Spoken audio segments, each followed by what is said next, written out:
Hello, happy Friday, amazing and beautiful people out there. How are you today? This is March the 25th, the day after a great Scrum Beer iteration. I don't know what's going on now again. Again, a user experience. Again, it's not people first. Again, I don't know if it's Google Chrome, Melon app, Microsoft LinkedIn, but they definitely don't have a conversation between each other and it's not intuitive. I'm sorry about this. I'm sorry to start to rant about this. I'm authentic. I'm just like, it's in my face right now.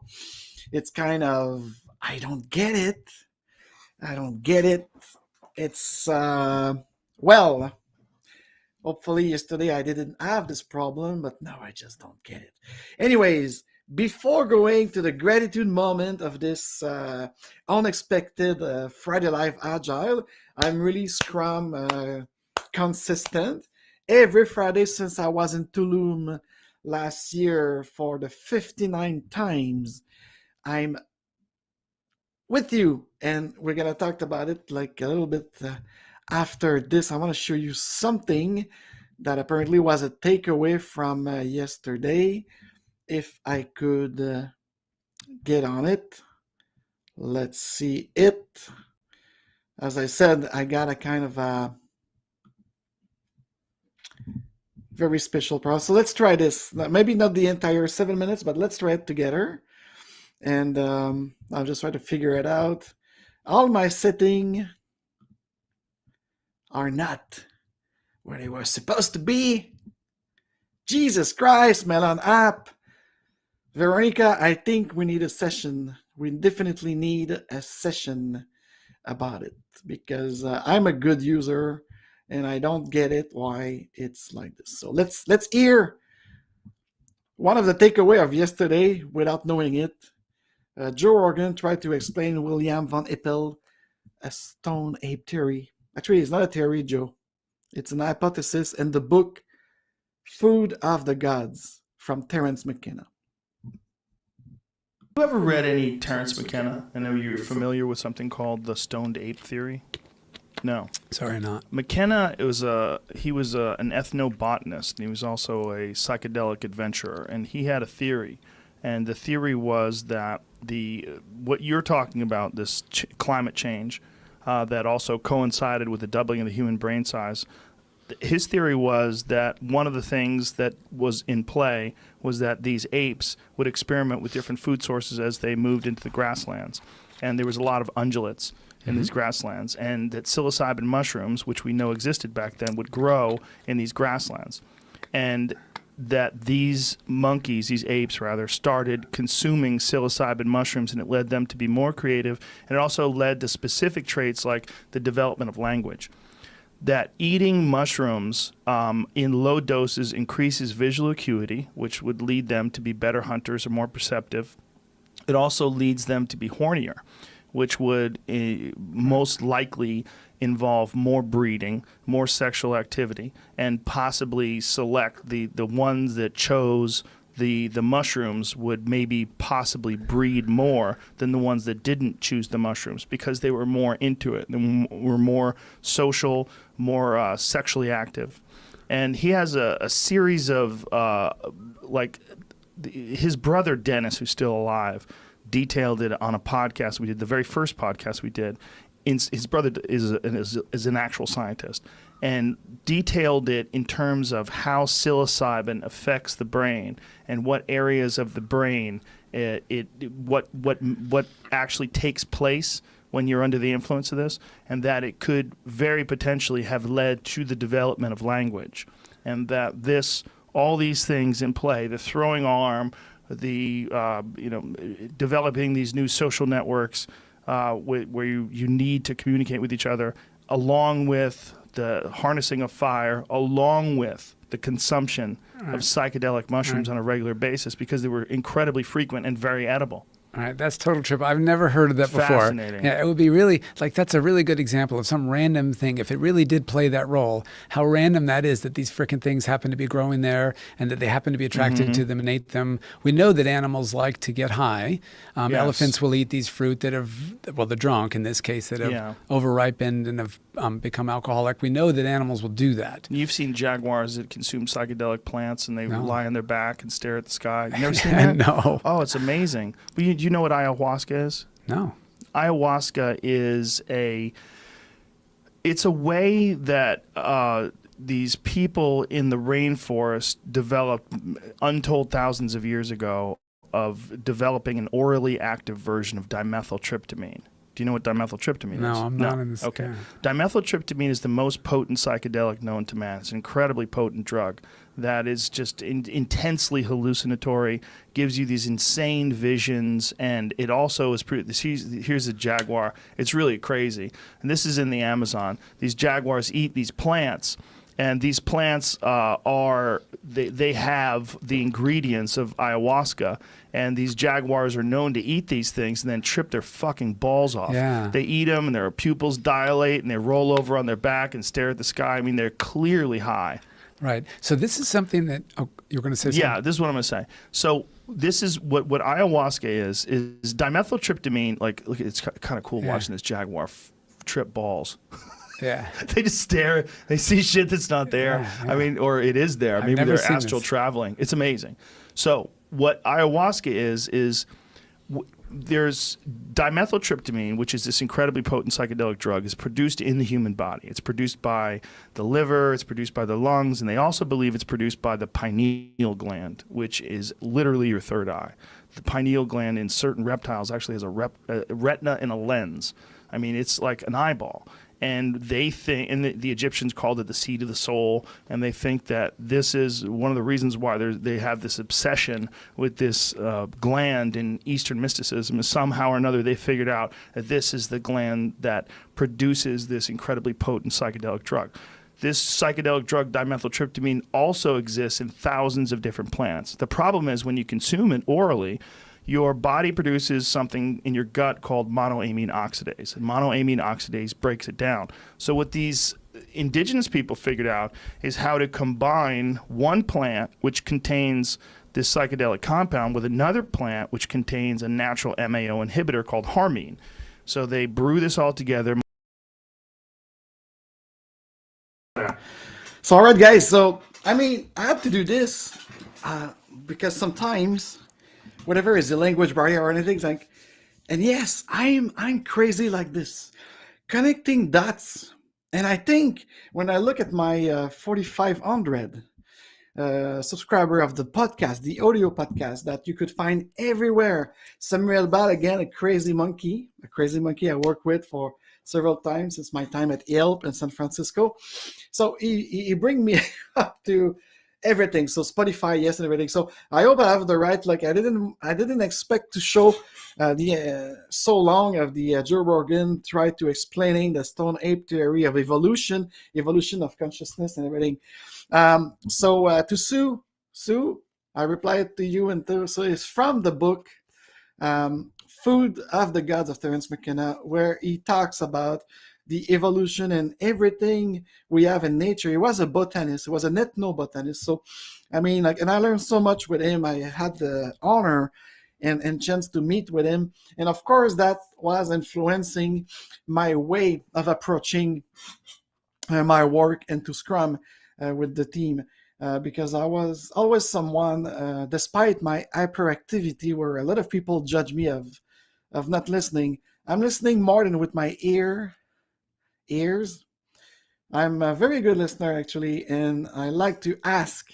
I'm the asking question, and I pissed off a lot of people asking questions. I'm anti-conformist, and by the way, for those who would like to explore more of the work of Terence McKenna, this ethnobotanist that was probably one of the pioneers on exploring the psychedelics. There's a book called The Archaic Revival, and a cyclone of unorthodox ideas capable of lifting almost any brain out of its cognitive Kansas.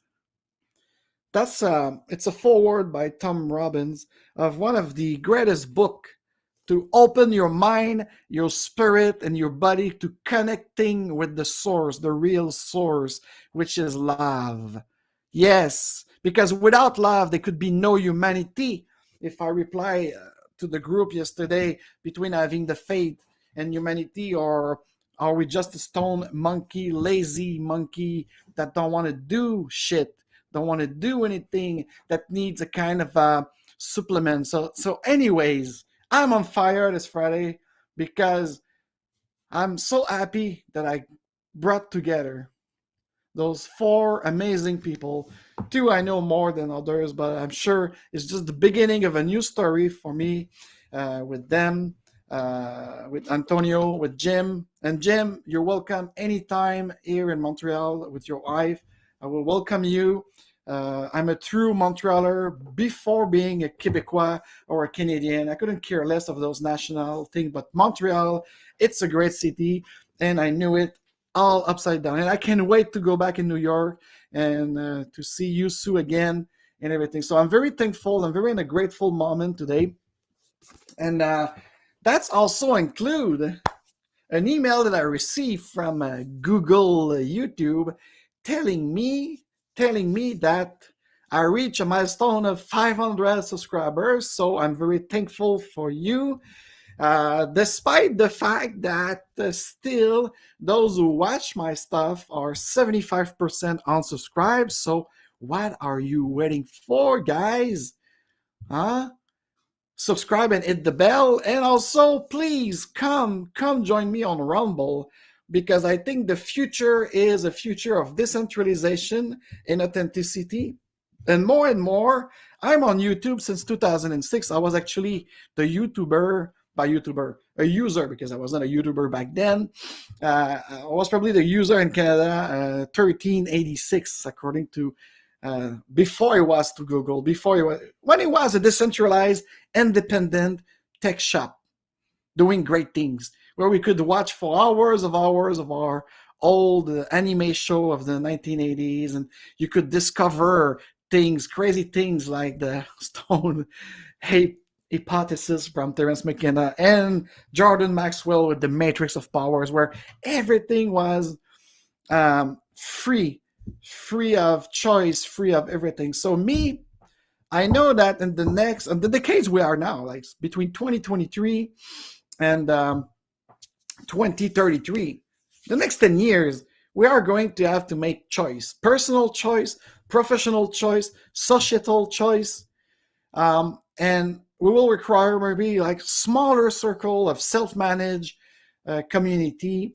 decentralized, other means, other ways of living. Like I like to say in my French devices that I had at when I was in the school board back in the day, it was 35 years ago, I did propose ensemble et différent, which is together and different maybe, and togetherness, let's be different. The real DNI, not the fake DNI of those HR people that pollute it. But anyway, let's stay positive and a good vibration of gratefulness. 504 subscriber on YouTube, only 6 on Rumble. Please come and rumble with me, because that's going to be, I'm sure, part of my switch, my choice, the power of choice with why I am choosing to move on into Rumble.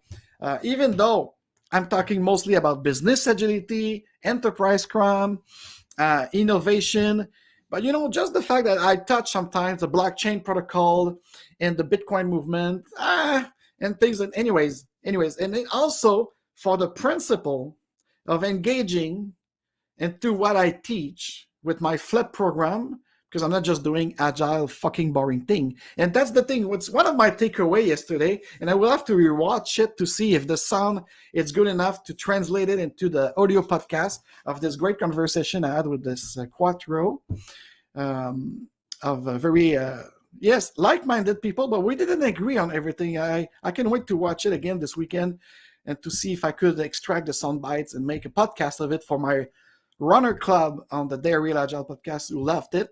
And here it is. It's just a message. So let's go. Let's go there. So Antonio, thank you. Sue to Daniel, so I want to read this.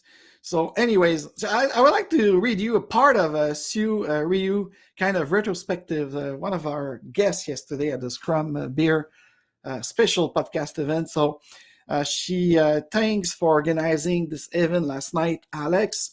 Like you, I didn't know what to expect, but me, that's the thing. I never deceive. I'm never in deception because I never expect anything. I let it be. So that's what I try to teach.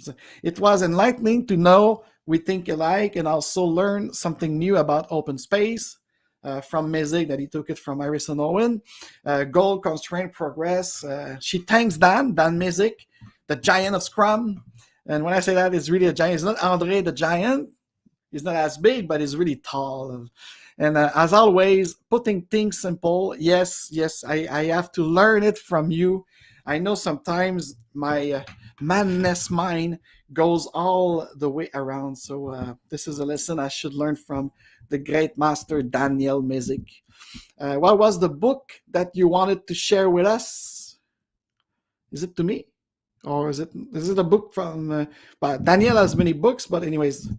And so she continues, so very thankful, Sue, again. I really appreciate it. You are all appreciated. The 500 subscribers who follow me and my madness of anti-conformity, of decentralized mindset. And here's the thing. I think like the Open Leadership Network does very well, Agile Lounge might gonna die. And we are in the 6 years of this. I might keep it. I trademark it, so maybe I might keep it for a space of event and my special, exclusive, innovative workshop. But definitely, I will. How could I say that?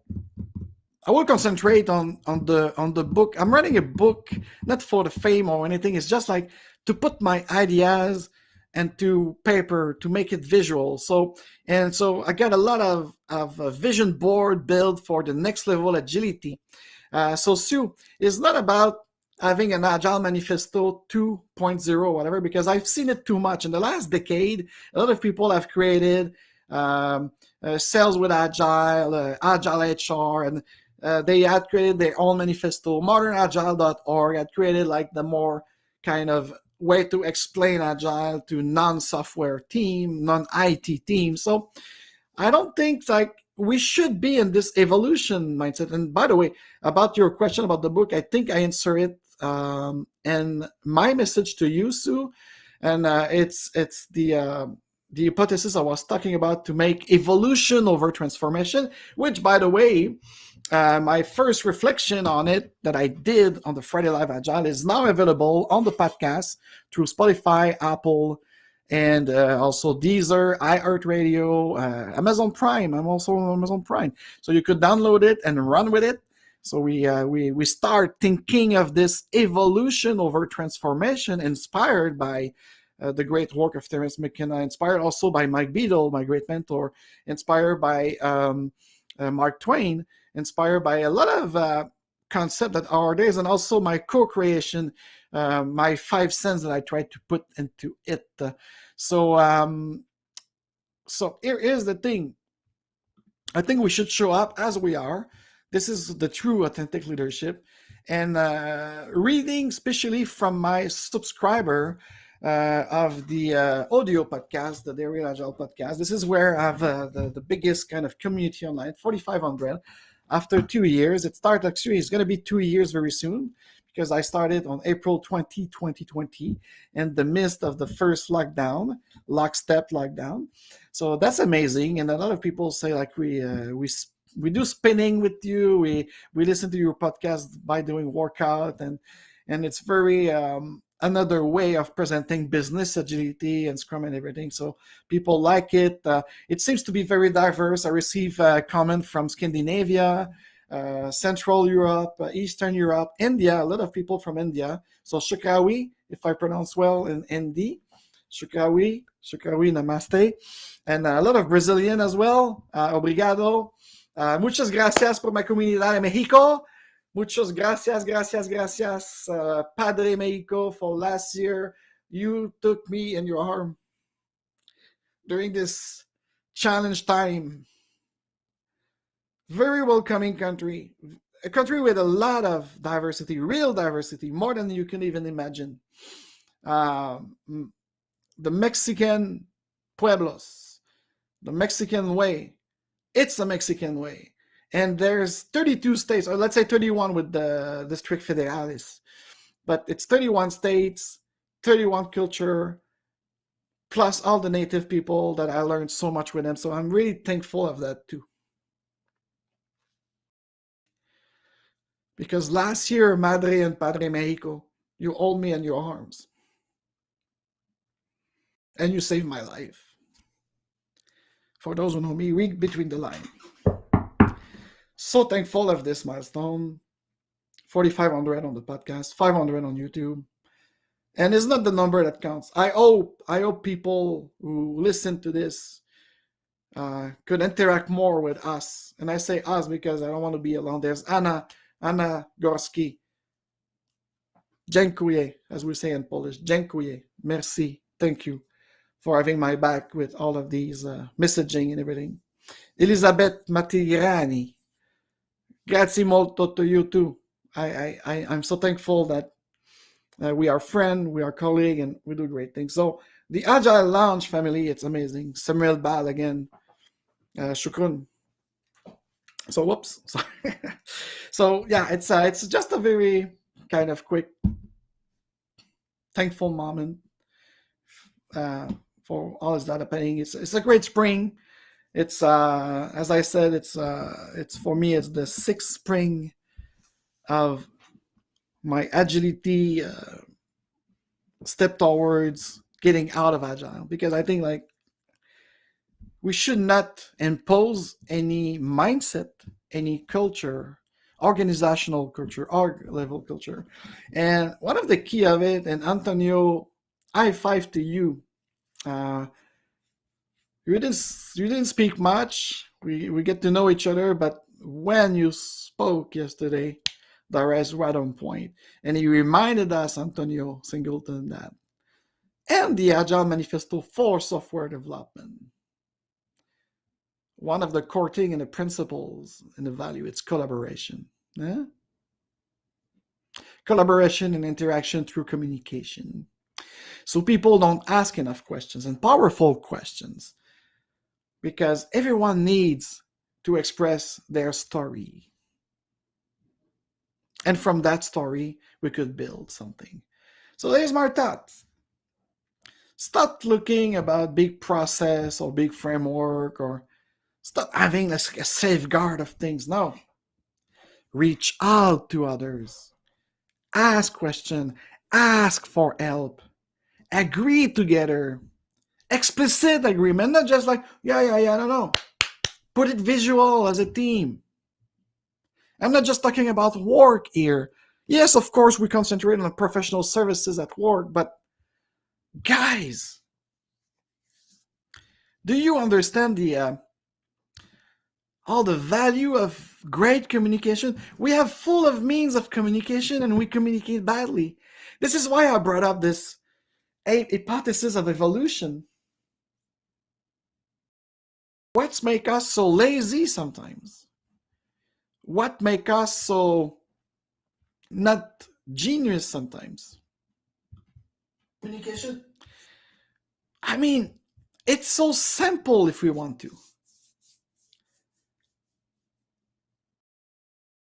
Just talk to each other. Have a meaningful conversation. Try to let go of the ego, because the ego is a trap in this world, in this dimension. That's what I've learned. I'm continuously learning that. So above and beyond this Agile movement, I don't think it's to create a new manifesto or a new wave of things or a new age of things. To get out of the age of imposition, it's to build something. It's to show up in the world with the way we want. And I think Daniel Mizik is doing great with that. Sue, with autonomy, you propose this other things. And if people tell us, oh, but the market doesn't want it because the market is transactional making money, like the McKinsey, the Accenture, and everything. Yeah, okay, fair enough. Who cares? Me, I don't fucking cares of it. Because Peter Drucker, what is teaching us back in the 50s? We have to create our customer.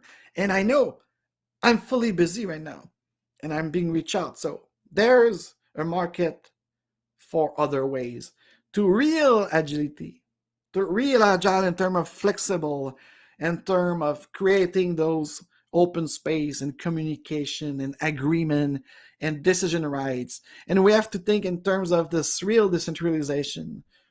Open space, open source, maybe. Jeff Sutherland said in Austin, Texas 3 years ago, and I filmed it. It's on my YouTube channel. You could watch it. I capture it. He said, it's open source Scrum. Configure it the way you want. So I don't understand why you want to be by the book. The entirety of the Agile Consortium 22 years ago was all about that. Let's change the world of the way we work together, but it's an expansion, it's an evolution. Because again, transformation will get you nowhere. Because transformation, it's transformar the motion. La emotion is transformed. But what about the evolution? What about the stepping stone? So, and it's on an invitation, because if you invite to play a game, you're going to play it well. Somebody yesterday in the Scrum Beer asked me, how do you define a performing team? I said, you base this on what type of measure? What type of fulfillment, of achievement? There is no winning team without winning player. And to have winners, you don't need goals. You need a clear, explicit agreement and rules of the game. It's a book from Daniel Mizik about it. Read it. It's common sense. It's not agile, lean, classical project management, product development. It's common sense. You should be empirical.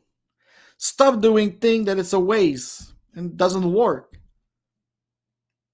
And things that seems to work, concentrate on making them better and smarter. That's my message to you. And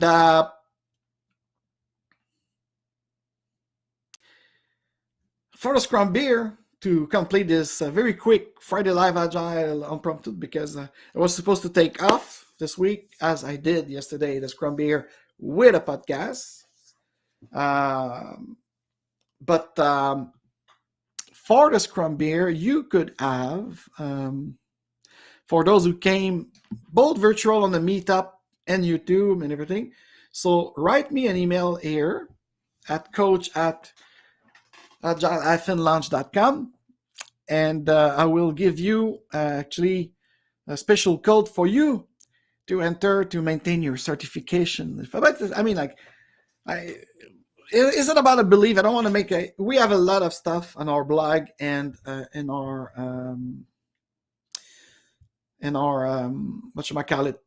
podcast. We talked about certification, the evil of commercialization of it, but nevertheless, it's again a transaction. So if you want to if you are a CSM and you participate in our user group, it's a user group sponsored by Scrum Alliance that I'm part of. Of course, I tried to calling him out, and if I show you here right now, so you enter a user group, which is, I think it goes like this. And here we go. So you could join. So it's 229 members here on Scrum Alliance, but of course the meetup of it. So, and how to add your SCU. So you add your SCU. So you have to log into your account. And then with my special code, so I confirm your presence. And you get 3 hours, which is 3 Scrum education unit. And this is helping you keeping up, because I think if you're first level CSM, SM, or CSM PO, You need, I think I don't remember properly, because me, it's 55 with the everything certification. So I think for you guys, it's 21 things. So maybe, so you have different lives. So anyways, every Scrum beer, it's about 3 units that you could claim. So I encourage you to do this, and I will write to my guests who actually subscribed yesterday to the event if they are in need to maintain their certification with Scrum Alliance. We are part of the education path of maintaining it. So here it is, guys. So that's all for today.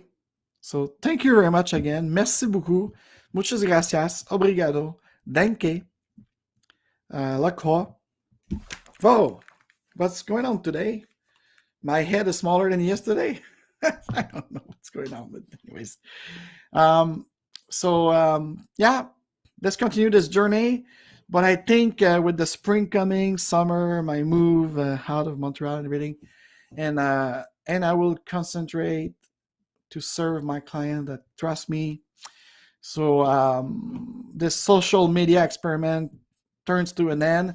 I will only keep the podcast and the visual here on Rumble, and for the time being, YouTube. But by principle, let me tell you that I start having issue with YouTube as a whole. Not for me personally, but I would like to be solidarity to those who struggle with it. But so anyways, I won't close it. But I will be less on social media. But every Friday, I will be live streaming, recording with or without guests, a meaningful conversation about real Agile, which is actually the expansion, the evolution over transformation, and the fact that we like to go beyond and have common sense and work smarter than harder. That's my proposition to you. If you'd like to follow me in this radical ideas, because we are not just in the age of imposition of framework, the tyranny of framework practice. We are all in this new world of imposed central plan. And personally, and I know a lot of people, we don't want that. Decentralization is the key, is the renaissance, not the resistance. If you resist, you're going to break yourself. Join me in the renaissance, and let's build smaller circle of self-managed, autonomous people. On that, I wish you a beautiful weekend, and remember, you are a powerful person. You are a wonderful person, and you are free. You are free to be whoever you want it to be. It starts with your why. It starts with your essence. Namaste.